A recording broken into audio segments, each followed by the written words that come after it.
Bueno, buenos días chicos, ¿me confirman que pueden ver el contenido en mi pantalla? ¿Sí? ¿Está compartiéndose?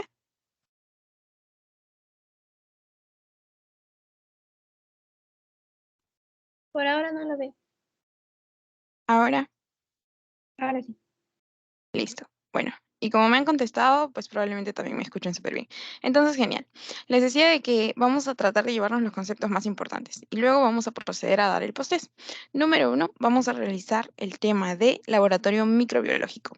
Dentro de ellos vamos a ver infección del tracto urinario, el hemocultivo, el mielocultivo, el coprocultivo, algunas indicaciones y también cuándo es consideramos un examen patológico.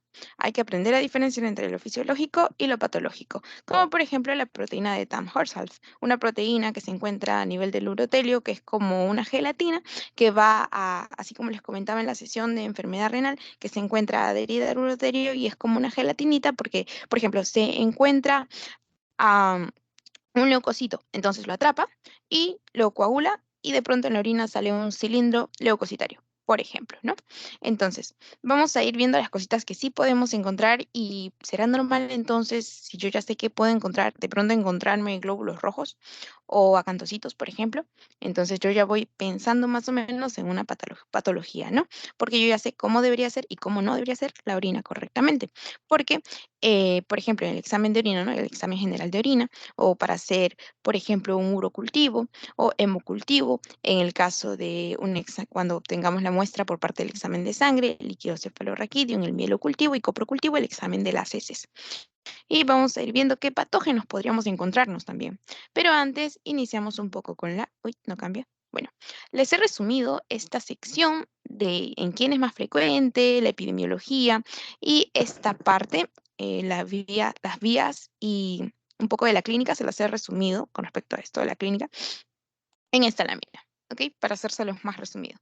Entonces, comencemos con quién es más frecuente, porque en los pasitos les tienden a tomar esta clase de preguntas, ¿no? ¿En quién es más frecuente? Primero, debemos saber de que nadie está excepto de una infección del tracto urinario. Tanto hombres como mujeres pueden tener una infección del tracto urinario. Después vamos a ver de que por el simple hecho de que una persona es el sexo masculino, ya es considerado como una infección del tracto urinario de tipo complicada.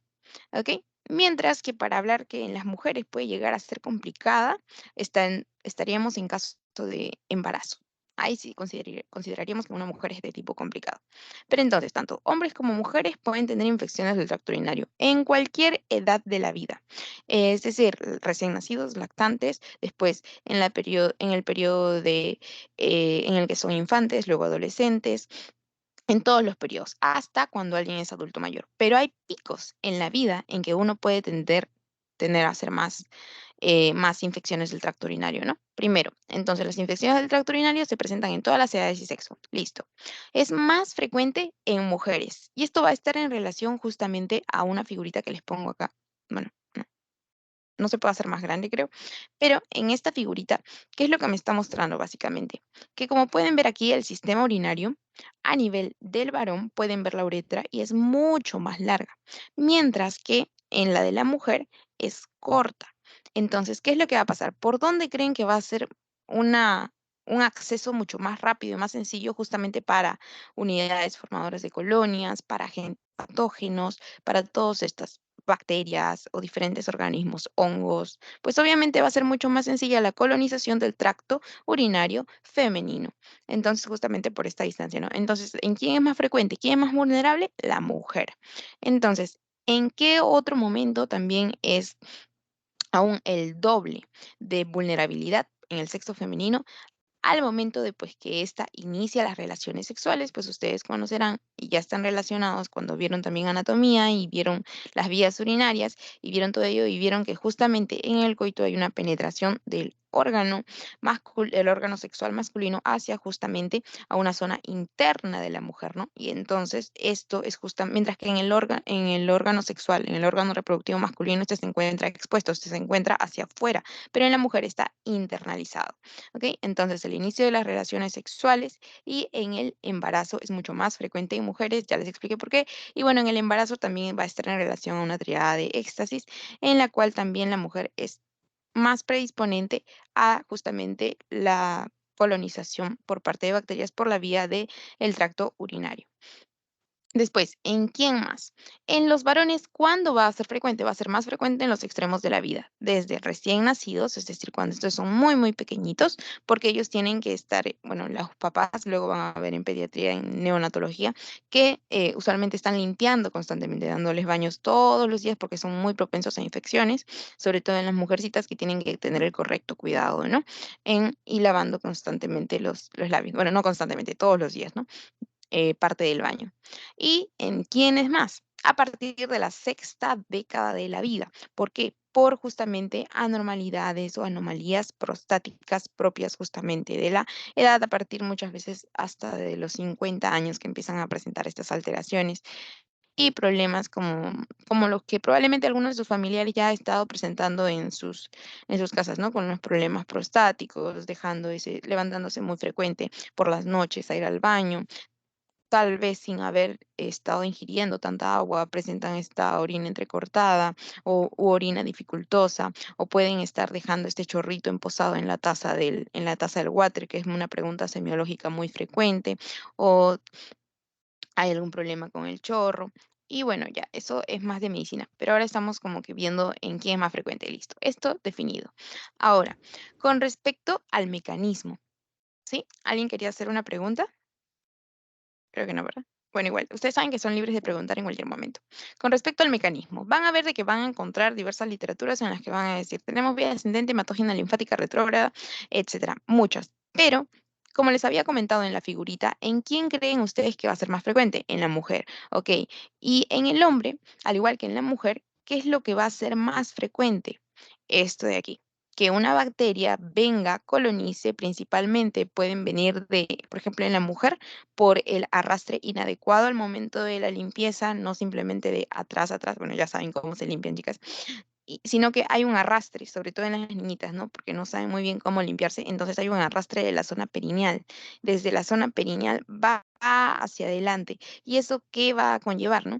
Va a conllevar de que principalmente las bacterias, pues que son más del tracto digestivo, que ya están en la parte final del intestino, en esta última parte, pues ya puedan aflorar al momento de aflorar por esta sección que ya está colonizada, pues van arrastrando hacia adelante y por ende es que terminan justamente por vía ascendente, llegando hasta van a seguir por los uréteres, van a llegar a la pelvis renal y ¿qué es lo que van a generar? El famoso cuadro conocido como pielonefritis, cuando es que ya se encuentran justamente a nivel renal, ¿no? Como lo vamos a ver más adelante. Entonces, ¿cuál es el principal objetivo de estas bacterias? El colonizar. ¿Qué es el colonizar? Es el duplicarse, el multiplicarse, el duplicarse y el generar como una familia. Han escuchado ustedes del término de la colonización, ¿no?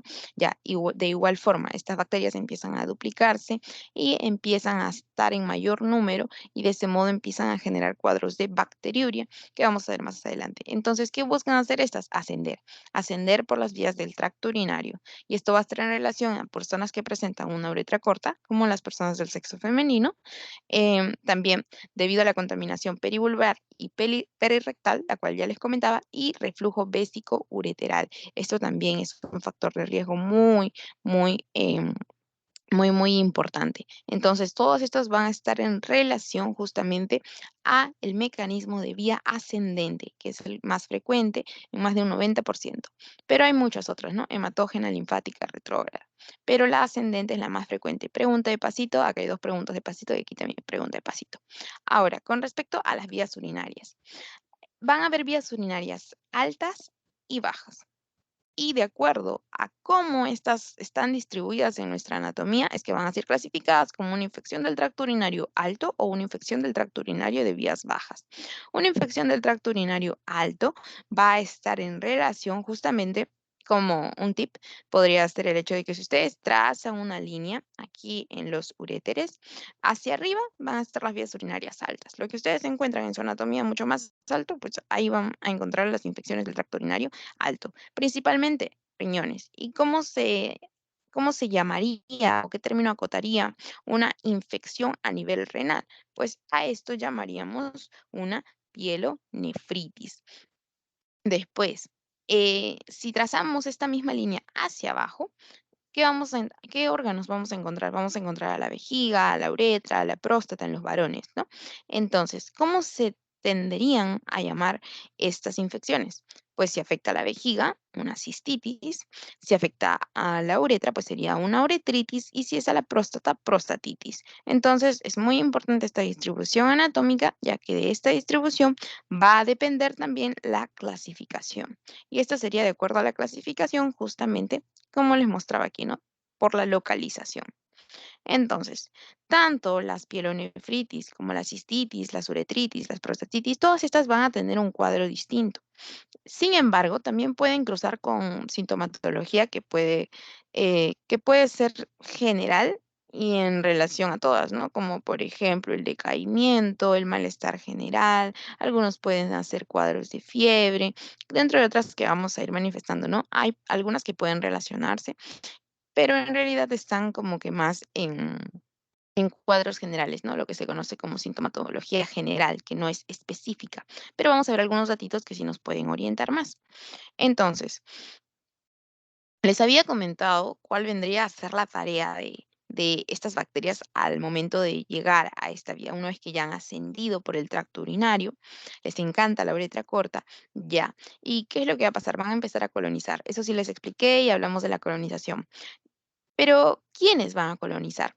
Ustedes deben conocer lo siguiente, y esto se los pongo a manera de resumen, porque más adelante también se los explico de manera más gráfica, con dibujitos, y donde hay unos tips también para sus seminarios.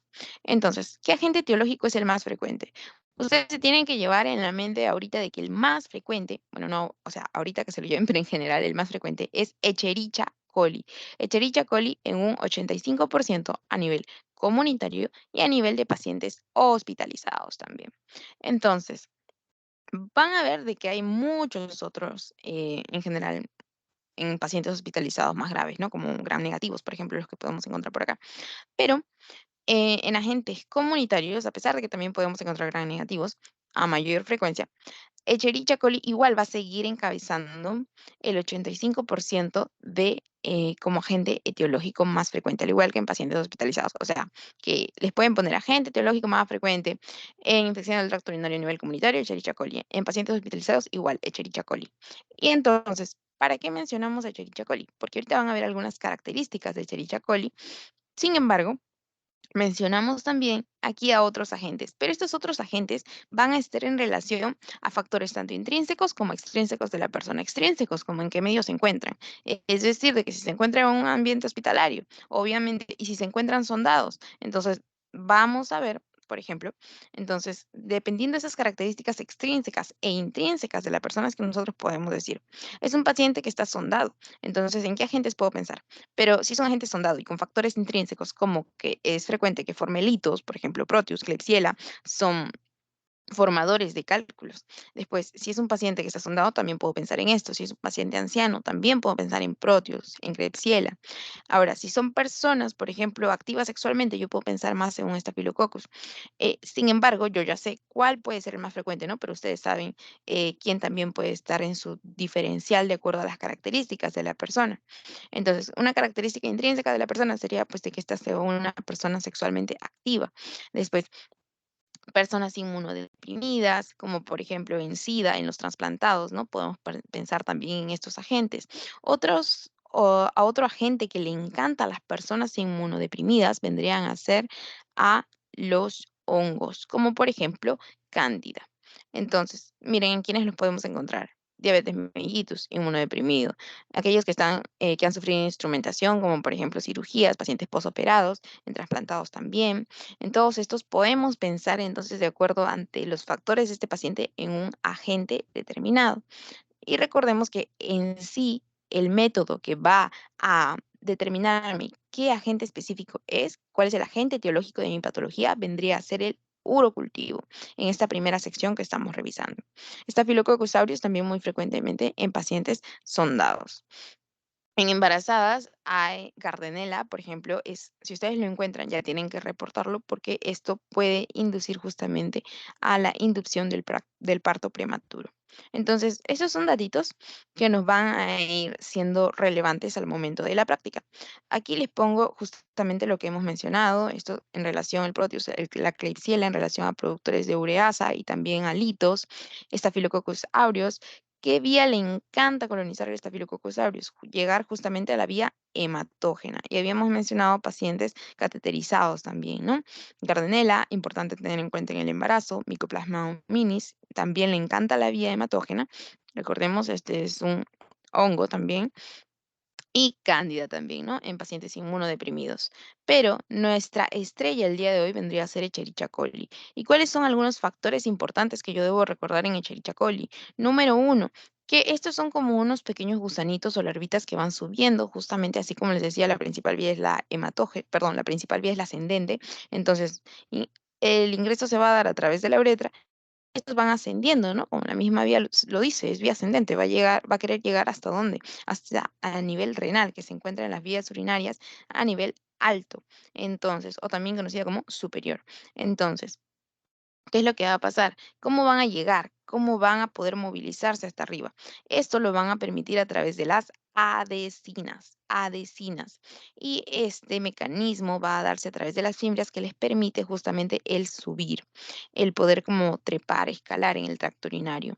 Y va a tener ciertos factores de virulencia, los cuales son muy importantes para estos, los cuales serían el antígeno O, que fue pregunta de pasito en mi ciclo hace, no, hace 2 años, no, 3 creo, bueno, olvídenlo. Antígeno O, em, el cual es la bacteria, es el antígeno más virulento. El antígeno K, que vendría a ser justamente lo que le conferiría la resistencia a la fagocitosis. La fagocitosis es que, por ejemplo, la capacidad de un organismo de poder comerse, en términos sencillos, de poder comerse, fagocitar, que es comer a otro individuo, a otra célula, ¿no? Y ese término también ya lo han visto en inmunología. Y a la acción del complemento, ¿no? Entonces va a resistir a la acción del complemento que se va a encargar de destruirlo. Y también recordemos es la acción de C3, C4, C7, C8. Entonces la acción de estos justamente en qué se enfocaría en destruirlos. Pero también me habla de que es resistente a la fagocitosis. Y el antígeno H o flagelar que también le va a permitir la movilidad. Entonces tiene la capacidad de adherirse, tiene la capacidad de moverse y de resistir. Y eso es lo que justamente va a favorecer a qué? A la colonización del tracto urinario. Y con colonización, como les comentaba, nos referimos a la duplicación de estos hasta que puedan generarse esto. Miren, como les voy a mostrar en la figurita acá. Miren, acá tenemos uno, pero de pronto van colonizando toda la vía, ¿no? En este caso estaríamos hablando de la vejiga, entonces estaríamos ante una cistitis. Entonces, esto lo hemos mencionado. Este es el nombre que ustedes se tienen que llevar a casa el día de hoy. Bueno, ya está en su casa. Jeje. Ya bueno. Entonces, tenemos los principales factores de virulencia. Acá les he puesto algunos datos, los cuales ustedes pueden ir comentando en su seminario y les va a ayudar bastante. Ok, sigamos. Entonces, hemos hablado de una infección del tracto urinario, o bueno, infección de vía urinaria acá les han puesto, ¿no? Entonces, no complicada y complicada. Les había dicho de que hace muchas sesiones les había dicho de que muchas veces cuando vemos una lista de términos, decimos, ahora, ¿cómo voy a aprender todo esto, no? Pero entonces vamos a aquellas cosas que nosotros podemos relacionar y luego tal vez podemos ir descartando las demás, ¿no? Entonces, si vemos que nuestra lista en infecciones de las vías urinarias complicadas es muy larga, entonces vamos a la más cortita, ¿no? Y vamos viendo qué tenemos en estas. Les he mencionado de que era no complicada y se clasificaba como no complicada. ¿En quiénes? En las personas que no estaban embarazadas y las personas que eran mujeres. Es decir, mujeres y no embarazadas. ¿Por qué? Porque si era varón, eso ya me daba un criterio justamente a que mi infección de las vías urinarias sea complicada. Ahora, ¿qué otra característica encuentro yo o qué otro pseudotipo de persona encuentro aquella que no es complicada?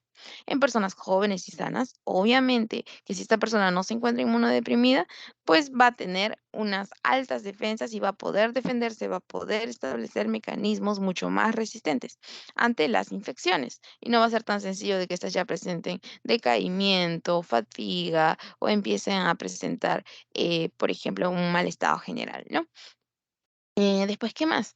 Y que no presenten anomalías estructurales o funcionales. Entonces, si estas personas cumplen estos tres criterios, pues estaríamos ante una infección del tracto urinario no complicada, pero ya sería complicada si definimos aquí, número uno, o anomalías estructurales o funcionales, cualquiera de las dos, por ejemplo, una uretra corta. Después también que, por ejemplo, los casos de prostatitis, ahí ya hay anomalías estructurales. Después, ¿qué más? Casos de inmunodeficiencia, estados patológicos como una insuficiencia renal, por ejemplo, un estado de inmunodepresión, también es muy importante ello. Y el ser varón, ¿no? Entonces, el ser varón también me va a marcar a mí que es una infección del tracto urinario que va a estar tipificada como complicada. Entonces, eso no se olviden porque usualmente se los ponen al comienzo del enunciado. Ahora, que haya recidivado en menos de un mes también es algo muy importante, porque en un mes que ya estén, por ejemplo, recibiendo por ahí tratamiento para una infección del tracto urinario, eso ya no estaría bien. Entonces, algo está pasando, ya estaríamos hablando de una recidiva. Si son pacientes sondados también, pues vendrían a ser mucho más frecuente de que estos presenten esta clase de infecciones justamente en relación a la, también no solamente a la instrumentación, sino también a estos mismos elementos. Entonces, estas, es más, constantemente tienen que estar siendo cambiadas. Ok, es más, hay una vía de plástico que máximo puede durar hasta 15 días, pero las demás tienen que estar siendo cambiadas diariamente. Pero solamente una que es como que de un material diferente, que después lo van a ver cuando lleven cirugía, que es la que el máximo tiempo que puede estar es 15 días, más no. Ok, entonces aquí ya hemos definido cuándo hablaríamos de una infección del tracto urinario no complicada y una complicada. Ahora, con respecto un poco acerca de la clínica que van a mostrar estos pacientes, vamos a ir viendo que hay algunos datos en la clínica que nos pueden ser bastante generales, como por ejemplo, fiebre, o sea, si yo encuentro fiebre, voy a decir que estoy ante una infección del tracto urinario, no necesariamente.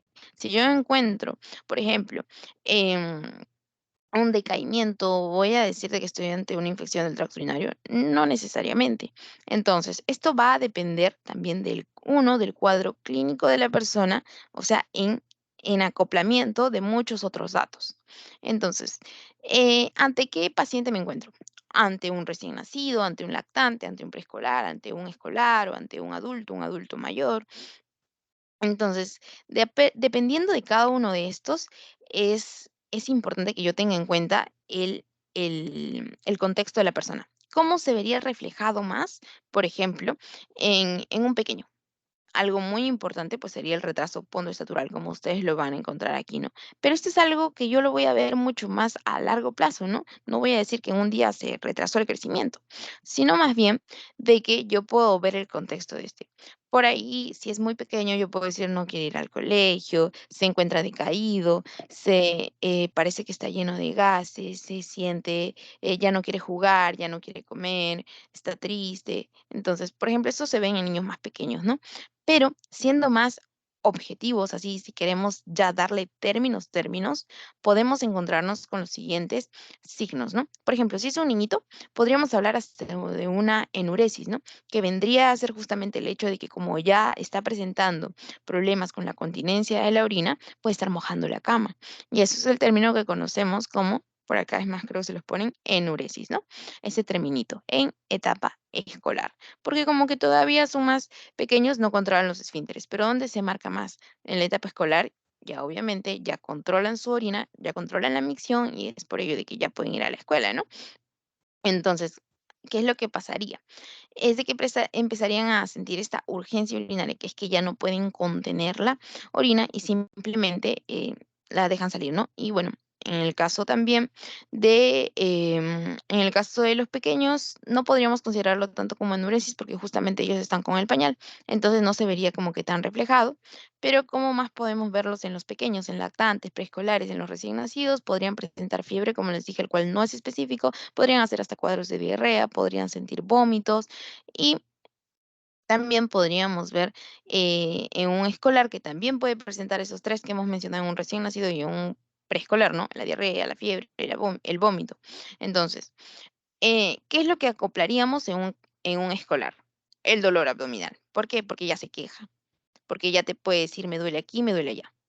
Y también al momento de hacer, por ejemplo, más adelante van a ustedes utilizar los términos de puño, percusión lumbar, también al momento de la evaluación genitourinaria, pues ustedes van a poder justamente al momento de realizar los exámenes de percusión, los exámenes justamente clínicos, van a poder evaluar dónde existe un mayor punto de dolor y también, por ejemplo, en los adultos, ya podrían ubicar los adultos más el dolor en el flanco, ¿no? Que vendría a ser como que más referente a una pielonefritis, por ejemplo. Ahora, el término de poliuria y disuria van a estar en relación justamente a términos ya de alteraciones con la orina, ya sea en su cantidad o ya sea en el volumen de estas. ¿Cómo lo vamos a ver?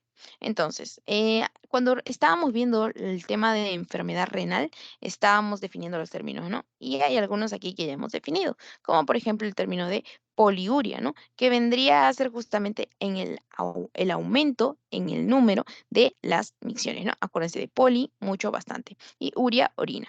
Entonces, tienden a confundir el término de disuria, que vendría a ser una micción dificultosa y dolorosa, con simplemente de decir, ya, es dolor al orinar. Pero no, no solamente es dolor al orinar, sino que también puede ser una micción dificultosa. Y no se olviden de comentar ello cuando pregunten qué es disuria. ¿Ok? En uresis ya lo vimos, en los adultos que ya localizan más el dolor en el flanco, y la urgencia urinaria, que también ya la comentamos, ¿no? Y aquí hay algunos datitos, signos clínicos también importantes que también lo vamos a ver en esta lámina de aquí. Entonces, como les decía, la disuria, que es la emisión dolorosa o dificultosa en la orina, que se acompañan del cuadro clínico. Aquí también encontramos la poliuria, el aumento en el volumen de la orina y también en cuantía. Es decir, de que vamos a poder encontrar mayor número de em, mayor número en relación a la cantidad de esta orina, porque recordemos de que muchas veces esta es cuantificada. Y muchas veces, por ejemplo, les dicen, ¿no? Más o menos qué cantidad ha orinado usted. Ya. Pero lo normal de la orina fisiológica, pues vendría a ser de 800 a 200, ¿no? Perdón, de 800 a 2000 o 2500 también. 2500 por día. Entonces, vemos aquí que el aumento del volumen de la orina en una cuantía superior a 2 mililitros por minuto y más de 2 litros en 24 horas. A eso ya denominaríamos poliuria. Oliguria, por otro lado, sería la reducción del volumen urinario. También lo habíamos definido en la primera sesión, por debajo de 400 mililitros. Y anuria ya estaría siendo la A, que significa sin, oligo, que sería solamente de uno, reducción, poli, muchos, aumento, anuria. Entonces estamos en A, que es el prefijo de sin, entonces sin orina, ¿no? Entonces ausencia total de la orina o miren hacia dónde va la cuantía. La cuantía va de inferior de 50 mililitros en 24 horas. La poliaquiuria, que vendría a ser justamente, no confundir con la poliuria, que es el aumento del volumen, pero la poliaquiuria, que vendría a ser la micción frecuente, pero de poco volumen. Aquí tú puedes estar orinando más, puedes estar yendo más veces al baño y haciendo un mayor volumen, pero la poliaquiuria, si bien es cierto, es que tú vas muchas veces al baño, pero haces de poco volumen. La disuria, que la comentamos, y la nicturia, que vendría a ser el incremento en la producción y emisión de orina durante la noche. No confundir con el hecho de que tú te levantas muchas veces al baño, pero puede ser de que hayas estado tomando mucha agua, ¿no? Por ejemplo, en mi caso, yo tiendo a tomar mucha agua antes de irme a dormir justamente porque me despierto 6, 5 de la mañana. Entonces, como que quiero estar despertándome constantemente. En la noche, pues, para no tener el sueño tan pesado y no despertarme tarde, ¿no? Es un ejemplo. Entonces, no simplemente yo voy a clasificar eso como nicturia, porque yo sé que tomo abundante agua. Entonces, que tampoco les recomiendo que lo hagan, ¿no? Pero bueno, entonces, vamos a ver dentro de estos términos que hemos visto, de vamos a ir viendo, vamos a ir clasificándolo, vamos a ir orientándolo hacia la estructura que podría estar alterada, es decir, de una manera patológica. En la pielonefritis aguda, por ejemplo, ¿qué es lo que yo me puedo encontrar? Una disuria, es decir, de que yo puedo encontrar molestias o dolor al orinar, es decir, una orina dificultosa y dolorosa. Polaquiuria. Ya habíamos definido que era polaquiuria. Habíamos dicho que si bien es cierto, yo podía estar yendo más veces al baño, pero podía ser que el volumen esté siendo disminuido. Tenesmo vesical. El tenesmo vesical, en palabras sencillas, es que tú quieres ir al baño, tú llegas al baño, pero no puedes hacer. Piuria, que vendría a ser, como lo vamos a describir más adelante, vendrían a ser cuando encontramos más de 10 leucocitos por campo, cuando lo encontramos en el examen de orina, ¿no? Listo. O también definido como cilindros de pus en la orina, ¿no? Que al final es lo mismo, porque estos como ya les expliqué al comienzo, ¿no? Se van coagulando lo que se va encontrando en la vía urinaria. Mientras que en una pielonefritis crónica ya podríamos encontrar hasta disuria, polaquiuria, hematuria, pero esto en realidad es bastante general, porque va a depender del cuadro de la persona, como les comentaba. Si las infecciones son a nivel de la vejiga, es decir, en un cuadro de cistitis podemos encontrar hasta sangre en la orina, una orina de color rosado o rojizo, molestias en el abdomen, dolor y ardor al orinar.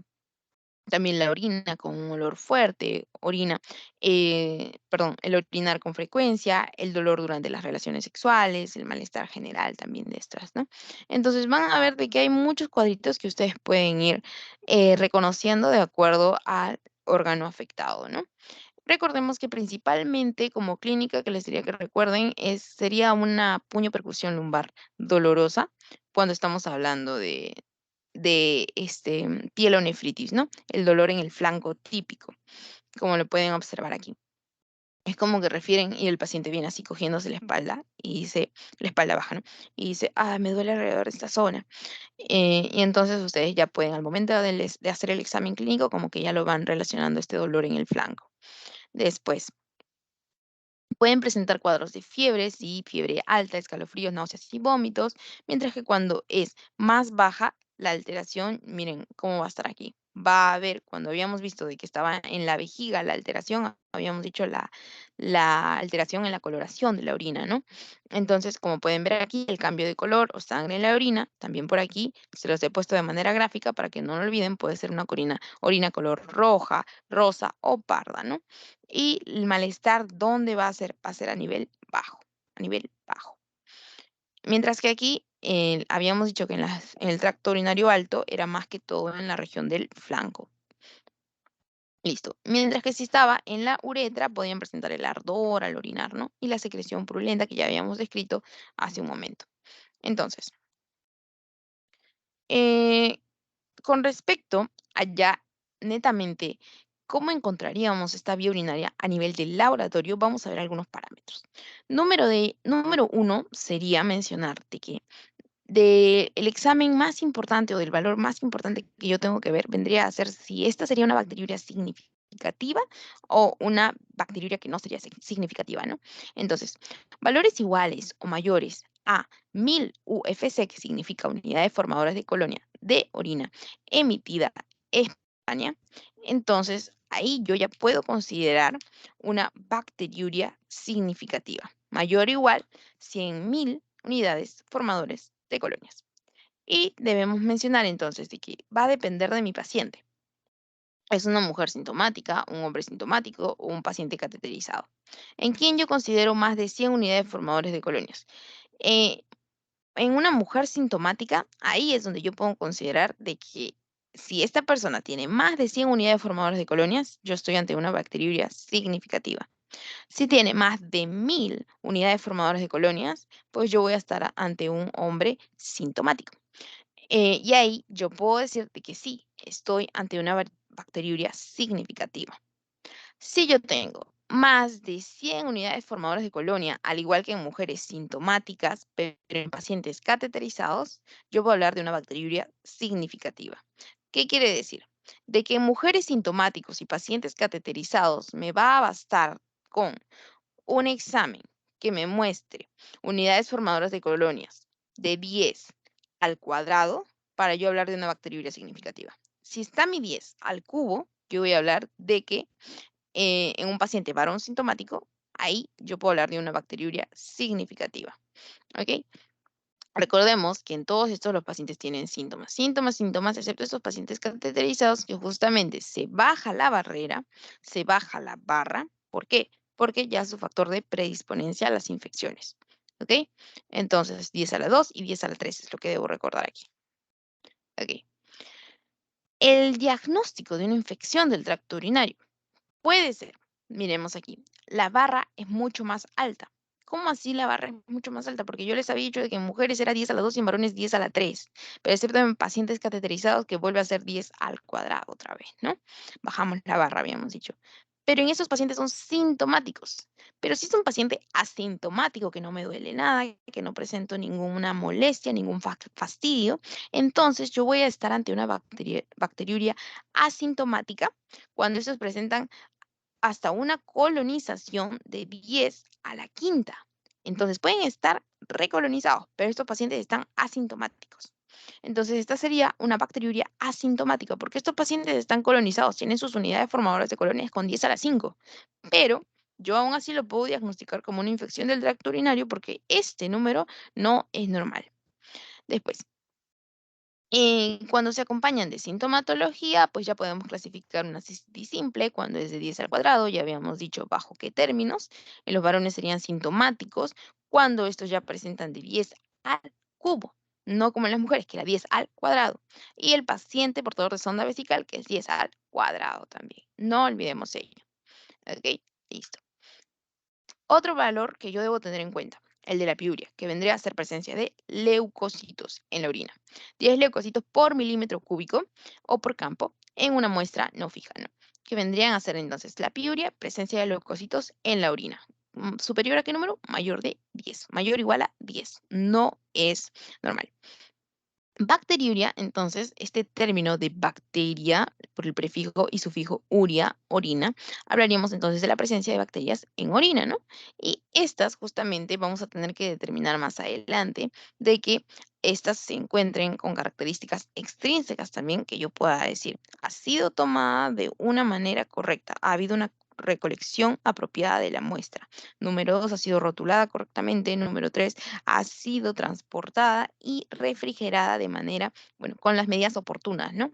No ha estado bajo el sol, sino que ha estado refrigerado a sus correctos 4 grados para que justamente no haya alteraciones con mis colonias, ¿no? Por ejemplo. Ahora, ¿cuál es el propósito de que yo conozca todos estos datitos que les he mencionado? ¿Cuál es el propósito?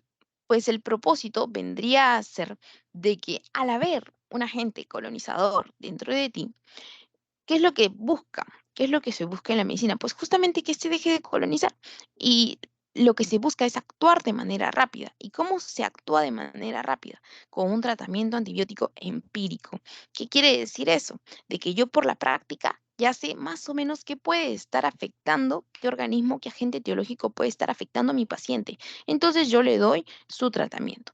Muchas veces muchas veces van en relación al agente etiológico más frecuente. ¿Quién sería en este caso? ¿A quién mencionamos, chicos? ¿Recuerdan? Escherichia coli. Muy bien, perfecto. Escherichia coli habíamos mencionado. Entonces, hasta un 80%, más de un 80% Escherichia coli. Ahora, usualmente estos tratamientos que buscan dar primero un tratamiento empírico. ¿Cuándo el tratamiento deja de ser empírico? Cuando tú ya tienes tu urocultivo y ya tienes los resultados, te han hecho tu tinción de Gram, te dicen este es un Gram positivo o un Gram negativo, te dicen este está la gente, entonces tú ya das un tratamiento más orientado. Entonces, ¿qué es lo que pasa? Luego de que tenemos el análisis de orina, pues hasta que se espera este proceso en el cual se obtienen los resultados alrededor de 24 horas, no vas a esperar todo ese tiempo, ¿no? Para que recién puedas empezar a dar tratamiento. La persona está fastidiada, tiene problemas urinarios, entonces le das el tratamiento empírico. Si el urocultivo es positivo, que es el nombre de la prueba, el urocultivo, el análisis de orina, si el urocultivo te da positivo, ya empiezas a trabajar justamente en base a ese agente etiológico. Pero si es negativo, ya se tienen que tener otras consideraciones, ¿no? Dependiendo a si no se ha encontrado, muchas veces se tiene que volver a repetir, muchas veces no se ha tomado bien la muestra. Y con respecto a cómo se ha tomado la muestra, es que vamos a ir justamente a a revisar estos datos. Como les había mencionado, la refrigeración es importante, la rotulación, el método de obtención de la muestra, que es ahorita lo que vamos a mencionar, y cuando diferenciamos las características fisiológicas de las patológicas. Entonces, tan, tan, tan, las técnicas de recolección. Las técnicas de recolección, por si acaso, con respecto a lo de los 4 grados, fue pregunta de pasito, así que por eso se los menciono. Ahora, en las técnicas de recolección, esto también es preguntado en pasitos y vendría a ser la siguiente. Pueden haber las técnicas de recolección de micción espontánea, la bolsa recolectora, el cateterismo transuretral, la punción suprapúbica. Catherine, ¿en quién utilizamos estas técnicas de recolección? Esto va a depender ante qué paciente estoy. ¿Estoy ante un adulto mayor? ¿Estoy ante un paciente cateterizado? ¿Estoy ante un paciente, ante un lactante? ¿Ante un niño? ¿Ante quién estoy? ¿Para qué? Para que yo pueda adecuar mi técnica de recolección más adecuada a mi paciente. Entonces, ¿en quiénes creen, por ejemplo, que utilizamos una bolsa recolectora, como lo vemos en la imagen? Pues más frecuentemente es utilizado en niños pequeños. No controlan este reflejo urinario o cómo le van a estar poniendo, ¿no? El vasito ahí debajo, no saben en qué momento tal vez este se va a hacer la pie. Entonces, por eso recolectora va a recolectar justamente en este momento de que el paciente quiera hacer pipí, simplemente lo bota y luego ¡plap! Retiran la bolsita. Esto de aquí tiene también como un pequeño centímetro, tiene aquí este bordecito el cual por eso se dice que esta puede ser colonizada, ¿no? Por el área perineal, por eso como que no es tan, no es tan específica, porque estos también tienen criterios de sensibilidad y de especificidad. ¿Ustedes creen que va a ser lo mismo tomar la muestra, la recolección de orina de un catéter que recién se ha puesto o de una sonda que recién se ha puesto? em, en un a que se tome igual de un paciente que ha sido sondado y que no se ha cambiado la sonda hace una semana, obviamente no va a ser lo mismo. Entonces, la contaminación es algo que se tiene que tener en cuenta. Aquí esta muestra puede ser contaminada por el área perineal, si no ha habido una correcta higiene de los bordes, por ejemplo, porque aquí hay una cintita, eso que ven como un círculo blanco es una cintita como un adhesivo que después va a tener que ir rodeando, ¿no? O los labios, en el caso de las niñas, o aquí, como pueden observar, ¿no? En el caso de un varoncito, alrededor del miembro del pequeño. Sí se puede apreciar aquí. Después, la que podríamos mencionar que sí podría ser más certera, vendría a ser esta, la punción suprapúbica, porque ¿saben a dónde está llegando esta aguja aquí? Está llegando hasta la misma vejiga. ¿Y dónde guardas tu orina? En la vejiga. Entonces, ¿qué es lo que estaría pasando? Están extrayendo literalmente la orina de la vejiga a nivel suprapúbico, como se encuentra esta anatómicamente, ¿no? Entonces, esta de aquí también debemos considerar en el momento de las evaluaciones. ¿Por qué? Porque es la más certera, es la que menos tasa de error va a tener. El cateterismo transuretral, obviamente, si esta no es cambiada, no tiene un constante recambio, pues obviamente va a ser fácilmente colonizada. Entonces, muchas veces podría darnos hasta falsos negativos, ¿no? Entonces, por acá les pongo el resumen de lo que les he estado comentando aquí, en este cuadrito, para que ya no tengan que estar escuchando otra vez la grabación. Entonces, ya, y la primera que no les había mencionado, ¿no? La de chorro medio. Ahí. La orina del chorro medio eh, y la orina del segundo chorro. Vamos a compararlas, la orina del chorro medio y la muestra del segundo chorro. Como su mismo nombre lo dice, la orina del chorro medio, vendrían a ser como que tú cortes la orina. Tú estás orinando y de pronto alguien como que mete un vasito, ¿no? Porque usualmente son los papás que ayudan a los niños, por ejemplo, a tomarse esta prueba. Cuando están orinando y ¡plap! Meten el vasito y luego lo sacan y ya, si quiere que siga orinando, pero tú ya tienes tu muestra, ¿no? Pero ¿ustedes creen que acaso esta va a ser 100% sensible, 100% específica o que nos va a dar datos así 100% correctos? Pues obviamente no.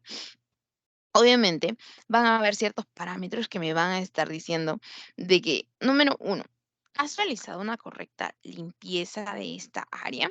Porque antes de esto hay una limpieza correcta de la área y es más utilizado también en pacientes a nivel ambulatorio. Mientras que van a ir viendo, como vamos a ir analizando las demás, de que hay otras que tienen otras indicaciones, ¿no? Como por ejemplo en pacientes adultos mayores, como por ejemplo más pequeños, entre otros. Pero entonces esta orina del chorro medio era muy, muy antigua, ya no es tan utilizada. La aspiración suprapúbica. Esta aspiración suprapúbica, como les había comentado, es el sistema óptimo y está casi exenta del riesgo de contaminantes. Esta de aquí es la que podemos decir que sí la podemos considerar como la más certera y está directamente relacionada a justamente el hecho de la extracción de líquido urinario desde la misma vejiga. La muestra del segundo chorro, como su mismo nombre lo dice, pues ya estaríamos ante alguien orina en la mañana. Pero este primer chorro, esta primera orina, tú la dejas correr, tiras de la palanca. Pero, ¿qué es lo que vas a recolectar tú? Pues justamente la segunda. Es decir, de que tú descartas el primero, pero si ya has hecho una primera orina, por esta muestra, a pesar de ser la más utilizada, también es bastante criticada. ¿Por qué? Porque tú ya orinaste, tú ya otra vez contaminaste esa área. Entonces, obviamente, tanto la de orina del chorro medio, la orina del segundo chorro, son también criticadas porque justamente porque tienen que preceder un proceso de limpieza, ¿ok? Pero tampoco una limpieza así súper exhaustiva que tú vas a barrer con toda la flora, tampoco así, ¿ok? Entonces, em, después también mencionamos el prolijo aseo a todos los pliegues de la piel del área, justamente lo que les comentaba. Las bolsas recolectoras. ¿En quiénes son utilizadas las bolsas recolectoras? Principalmente en niños y ancianos por falta de control de esfínteres. Muchas veces entonces dejan la bolsita, como ya les expliqué, ¿no? Pero estas bolsas recolectoras, justamente por la contaminación perineal, me puede dar también un falso positivo. Y el catéter vesical, que solamente, y está normado, que solamente deben tomarse las muestras cuando han sido colocados por un periodo de tiempo corto. Si están por un largo periodo de tiempo, pues estos ya estarían muy propensos a ser colonizados, muy predisponentes a ser colonizados. Por eso solamente en aquellos que han sido recién recolocados, recién cambiados. ¿Ok? ¿Y cuándo hablaríamos de un falso negativo en los urocultivos? De aquí de todos los que tienen que recordar, vendría a ser el primero, el más frecuente. Ustedes fijarse de que el paciente no haya estado teniendo un tratamiento antibiótico previo. ¿Por qué? Porque si no, pues ya estaría haciendo efecto del antibiótico y ese estaría dándome un falso negativo. Es decir, de que la persona sí tiene la infección, pero el resultado del test, el resultado de la prueba, me está diciendo que no tiene una infección. Entonces eso es falso. Por eso, falso negativo. Listo. Mm, mm, mm, mm, Ya. Ahora. En el caso, bueno, estos de aquí ya los hemos estado revisando, son los que hemos estado viendo, pero solamente que de manera de imágenes, esta es la punción suprapúbica que les comentaba, y acá está la orinita, ¿no? Listo. Ahora, en el examen de orina va a haber algo muy importante que va a ser el examen de sedimento urinario, donde me va a estar mostrando los siguientes elementos a manera cuantitativa.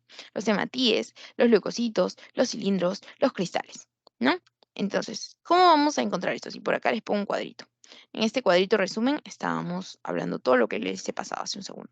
Entonces, vamos a ver de que hay un número fisiológico y hay un número patológico.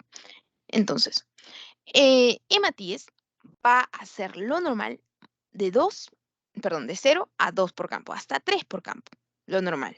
Hasta eso puede ser considerado de manera fisiológica, ¿ok? ¿No? Estos discos redondos de color débilmente amarillo rojizos con un doble contorno. Con el doble contorno se refieren a su convexidad y a su concavidad, características también descritas en la sesión 1 que estábamos revisando. Los leucocitos, que podrían haber hasta 5 leucocitos por campo. Pero cuando habíamos dicho de que ya encontrábamos, por ejemplo, cuadros de piuria cuando ya teníamos hasta más de 10, ¿verdad? Mayor o igual a 10.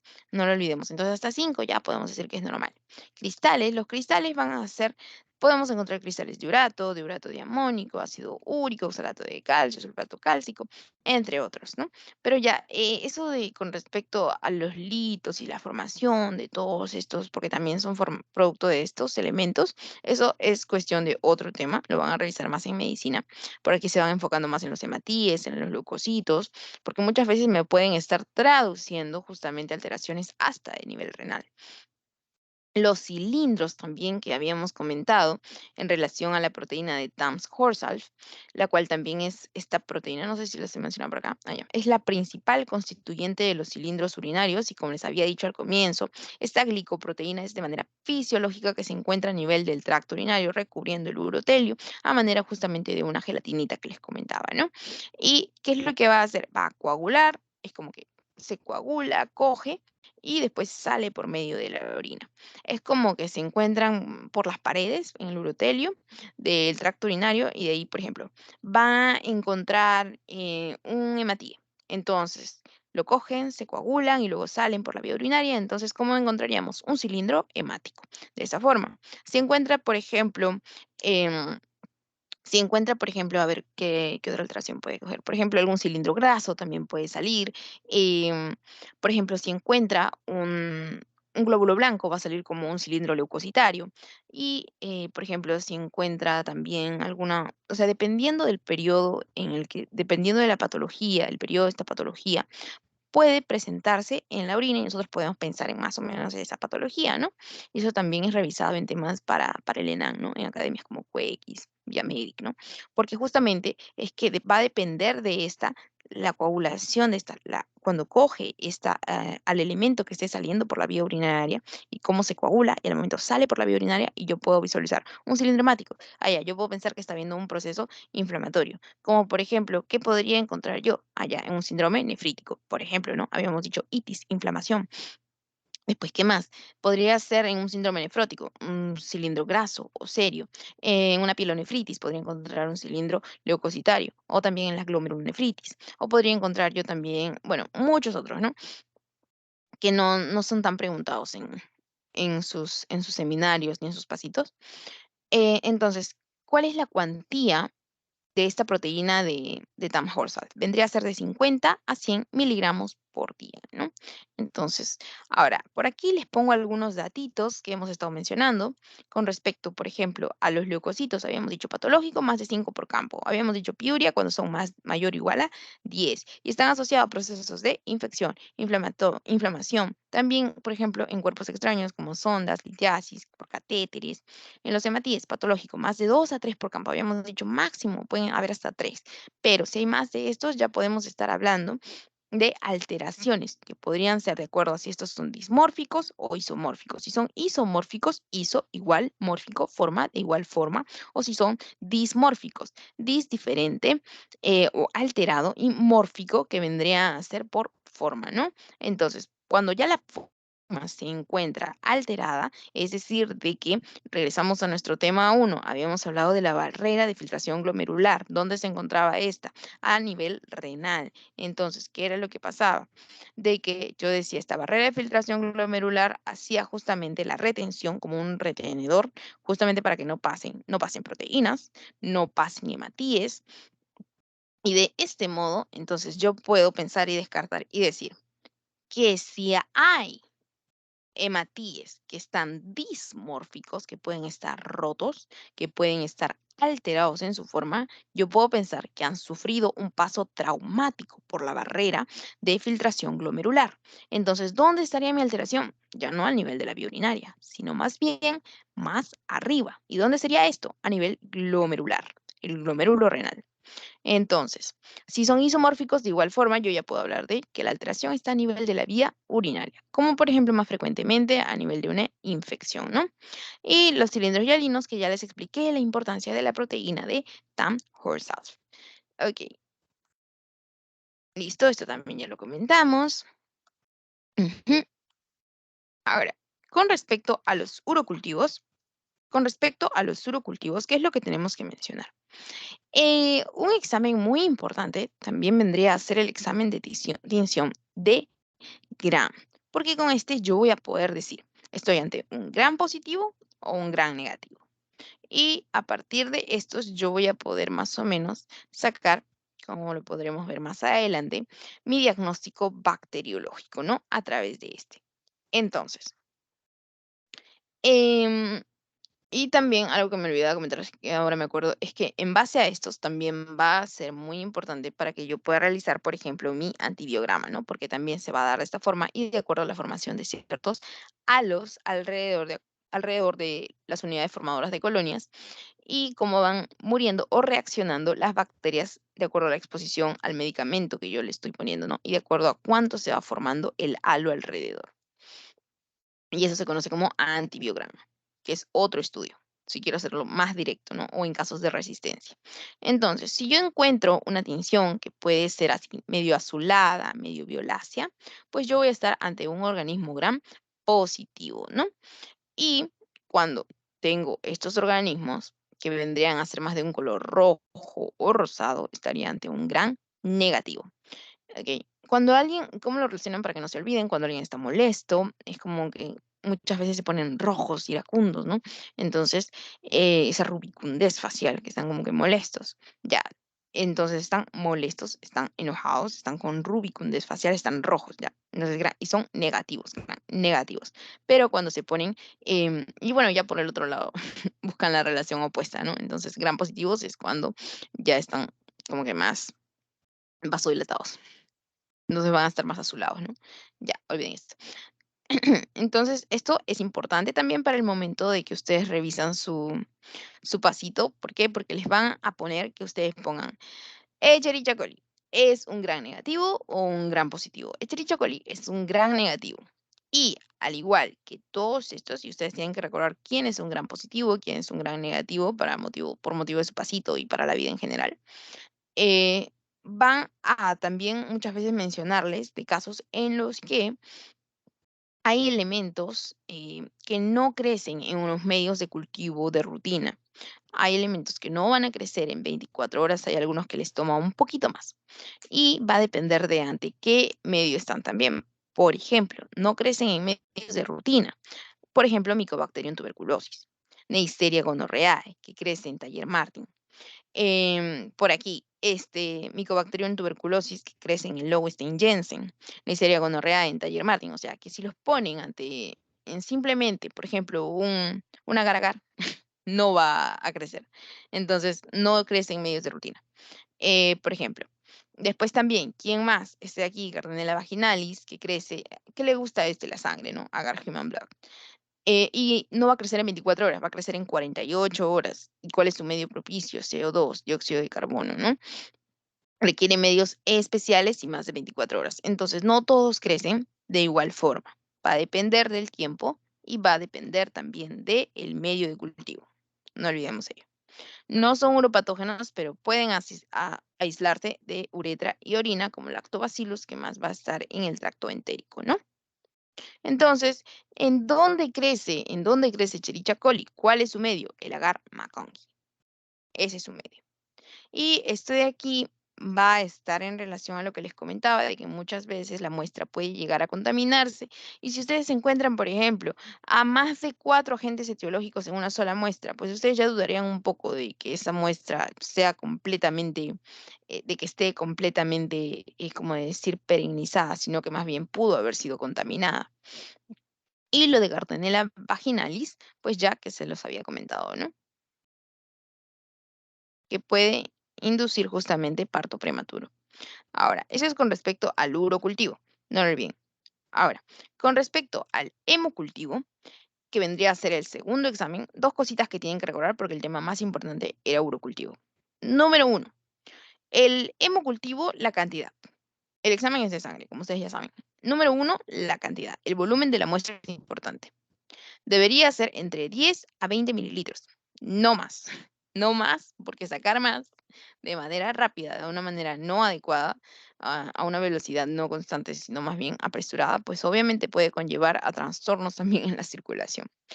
Número uno, saber la cantidad. Ya se las comenté. Número dos, vendría a ser también en el cuadro de bacteremias y fungemias para detectar estas dos principalmente. ¿Ok? Y como les pongo acá, ¿no? La mayoría de las bacterias presentan número bajo de microorganismos. Entonces, con esta muestra es más que suficiente. En adultos, pero en lactantes y niños pequeños de 1 a 5 mililitros. Listo. Entonces, esas serían las dos cositas, porque en el examen ni tampoco están preguntado esto. Entonces, esas dos cosas que le recuerden, perfecto. Una cosa que recordar en el mielocultivo, que vendría a ser la biopsia de la médula ósea o aspirado de la médula ósea en quiénes va a estar indicado para la detección de hongos o bacterias, fungemias o bacteriemias, de igual modo que el hemocultivo. pero después van a ver por qué lo mencionamos. Después, ¿en quién más? En fiebre de origen desconocido, o también conocido por las siglas de FOD. ¿Cuándo clasificamos una FOD? Cuando hablamos de una temperatura mayor de 38,3 o mayor de 3 semanas. Fiebre de más de 38,3 más de 3 semanas se considera como una fiebre de origen desconocido y es ahí cuando tú ya puedes realizar un mielocultivo, ¿ok? Es decir, la biopsia de la médula ósea. Ahora, por, por justamente mención de estos exámenes a manera de hemocultivo, mielocultivo, pues ustedes estarán diciendo por qué es que los revisamos, ¿no? Si ya revisamos, no solamente van a poder colonizar el tracto urinario, no, resulta que también van a poder colonizar y llegar a vía hematógena, pueden llegar a vía linfática, pueden llegar también a nivel de, por eso que creen que se hace también el aspirado, ¿no? Porque pueden llegar a líquido cefalorraquídeo. ¿Y por qué? Justamente por las características de virulencia, de patogenia de estos. Entonces van a ir como ascendiendo en su rango, ¿no? Y van colonizando cada vez mucho más el organismo, van contaminando, todo eso llegando a causar cuadros de bacteremia, entre otros.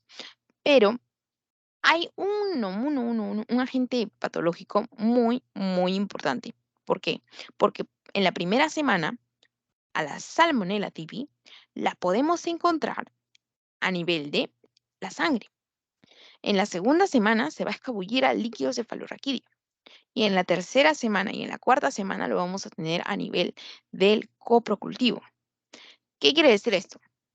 Quiere decir, y se los pongo como mnemotecnia, el hecho de escabullirse de un lado a otro, pero en realidad son más detectables en esos líquidos corporales. Por ejemplo, en la primera semana podemos detectarlos hasta un 85% en el hemocultivo, primera semana, en sangre. En la segunda semana, de un 80 a un 90% lo podemos encontrar en el mielocultivo, líquido cefalorraquídeo. Y a esta Salmonella typhi en la tercera y cuarta semana la podemos encontrar en el en el coprocultivo. Entonces, dependiendo de la semana de infección, vamos a poder rastrearla en lugares distintos con mayor certeza, ¿no? Por ejemplo, como ya les había mencionado, el avance de las semanas es muy importante. Porque en la primera semana, si tú lo buscaste en el coprocultivo, ¿crees que la vas a encontrar con tanta certeza? Obviamente no. Entonces tú ya puedes decir, ah, ya, entonces yo ya voy a descartar un cuadro de salmonelosis porque obviamente estoy en la primera semana, ya le tomé su coprocultivo y pues no ha salido. No, es que no la buscaste bien. A Salmonella typhi se le encuentra la primera semana en el hemocultivo, la segunda semana en el mielocultivo, la tercera y cuarta en el coprocultivo, es decir, en el examen de heces.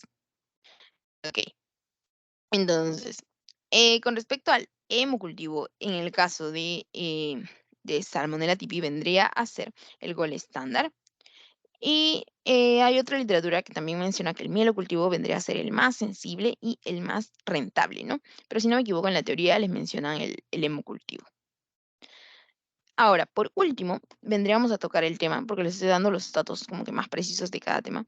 En el coprocultivo, es decir, el examen que se va a realizar a las heces, va a ser bastante importante, número uno, la cuantía de las heces. Muchas veces es medido por tazas. ¿Cuántas tazas llenaría usted? ¿Qué cantidad cree que llenaría usted? Si llenaría un balde, ¿hasta dónde llenaría el balde? ¿No? Preguntas de semiología. Entonces, más frecuente con lo de las tazas. Después, la coloración de estas, no solamente la cuantía, la frecuencia, la coloración de estas, porque muchas veces también se ha descrito en la bibliografía, ¿no? Por ejemplo, los cuadros de Biblia Chorelae, en el cual se tiene, por ejemplo, no, acá no les pongo, pero como por ejemplo el lavado de arroz, ¿no? Que tienen así como esta clase de heces, ¿no? Que ya es diarrea porque es una disminución en la consistencia de las heces y también el aumento de la frecuencia de estas. Pues, ¿qué más podemos señalar aquí? Que vendría a ser principalmente por las infecciones a nivel del tracto gastrointestinal, ¿no? Principalmente la contaminación, cómo llegan estos a contaminar al humano, pues vendrían a ser por actos de mala higiene alimentaria. Podemos definirlo así. El Campylobacter jejuni, la Yersinia enterolípica, después también la salmonela, la shigella, el Vibrio cholerae, E. coli. Principalmente, ustedes recordarán por la historia los cuadros de cólera en los cuales los hospitales se llegaban a hacer hasta, disculpen la palabra, hasta pisos de caca, porque, porque las personas tenían estos grandes cuadros bastante 2000, por el año, claro, antes del año 2000, los pasillos se llenaban mucho de estas personas con que les ganaba las heces y tenían cuadros diarreicos en plenos pasillos de los hospitales. Nos llegó a comentar un doctor en medicina 2, justamente de estos cuadros, ¿no? Después, entonces, ¿por qué había dado eso? Por justamente medidas higiénicas sanitarias, porque las personas tomaban lo que era el agua del caño. Después también los cuadros de salmonelosis, ¿no? En relación también a, por ejemplo, alimentos no pasteurizados. También podemos comentar, por ejemplo, el hecho de, los huevos, por ejemplo, no bien lavados. Ustedes saben de que antes de ponerlos a sancochar y todo ello, porque en la cáscara quedan las heces de la gallina. Después, ¿qué más? El Campylobacter jejuni, en relación también es más frecuente en escolares, en preescolares, en niños menores de 5 años, ¿no? Em, Después, entonces, esos son los más importantes, ¿no? Y en relación a quienes van a estar en afectación de el cuadro, perdón, en el tracto gastrointestinal. Listo. Entonces, medidas higiénico-dietéticas, muy importante. Listo. Entonces, eso sería, uy, ahorita les muestro eso, chicos. Entonces, esos serían los aspectos más importantes a tener en cuenta en esta parte. Ahora, voy a dejar de grabar un ratito